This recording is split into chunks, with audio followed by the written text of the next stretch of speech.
Aujourd'hui, je vous amène à Venise, mais pas pour les gondoles.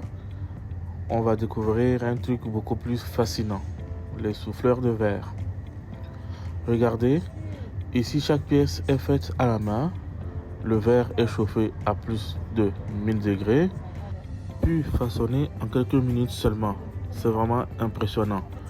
Ce métier, c'est pas juste de la déco, c'est un savoir-faire transmis depuis des siècles. À Venise, ça fait partie de l'identité même de la ville.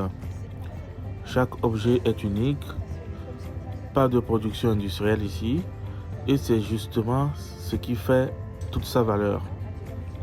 Dans les pays comme le Togo, l'artisanat joue un rôle énorme dans l'économie. Beaucoup de familles vivent de leur savoir, sculpture, poterie, textile et j'en passe. Comme ici, à Venise, ces métiers demandent du temps, de la précision et surtout une transmission entre générations. Sauf que dans les pays en développement, ces artisans manquent de visibilité, de moyens, alors que leur travail a une valeur sur le marché mondial. Alors, que ce soit à Venise ou au Togo, soutenir l'artisanat, c'est préserver une culture, mais aussi soutenir toute une économie.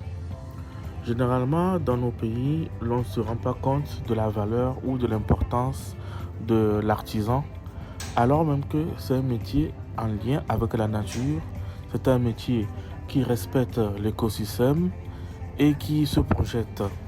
Alors, la prochaine fois que vous achetez un objet fait à la main, pensez à l'histoire qu'il raconte. Le documentaire complet est disponible sur YouTube. N'hésitez pas à vous abonner et dites-nous en commentaire ce que vous pensez de l'artisanat.